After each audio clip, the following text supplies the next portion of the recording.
যোৱা কেইটামান দিনত ৰাজ্যত আমাৰ ছাত্ৰসকলে অলমোষ্ট এটা নীৰৱ আন্দোলন কৰিছে যে তেওঁলোককো বাবু আঁচনি এটা লাগে।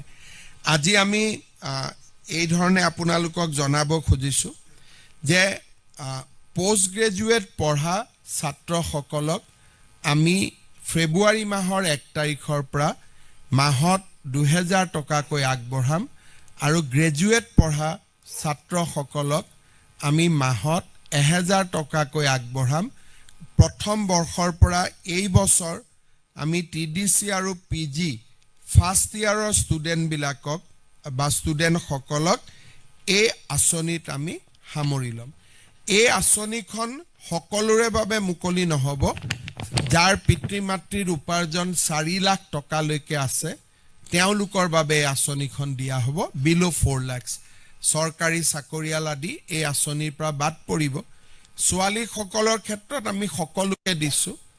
বাবু আঁচনিত আমি 4 লাখ টকা উপাৰ্জনলৈকে আমি এই আঁচনিৰ সহায় আগবঢ়াম। সকলৰ বাবে এটা খবৰ দিব বিচাৰিছোঁ।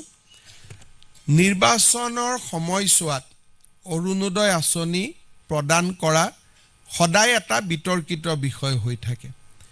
সেইকাৰণে কেতিয়াবা বিৰোধী পক্ষেও আপত্তি কৰে যে ইলেকশ্যন চলি থাকোঁতে কিয় অৰুণোদয় দিলে।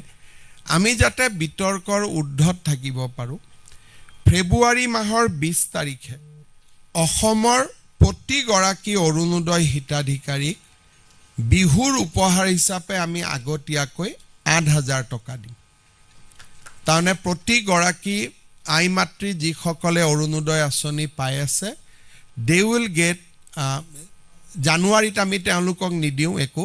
ফেব্ৰুৱাৰী মাহত একেলগে ফেব্ৰুৱাৰী মাহৰ 20 তাৰিখে একেলগে আগতীয়াকৈ বহাগ বিহুৰ উপহাৰ হিচাপে তেওঁলোকক আমি 8000 টকা তেওঁলোকৰ বেংক একাউণ্টলৈকে হস্তান্তৰ কৰিম। তেতিয়া আৰু বিহুলৈকে তেওঁলোকে সুন্দৰভাৱে তেওঁলোকৰ বিহু পালন কৰিব পাৰিব। মই আপোনালোকৰ জৰিয়তে অসমৰ আই মাতৃ সকললৈকে এই সুন্দৰ উপহাৰটো ঘোষণা কৰিব খুজিছোঁ।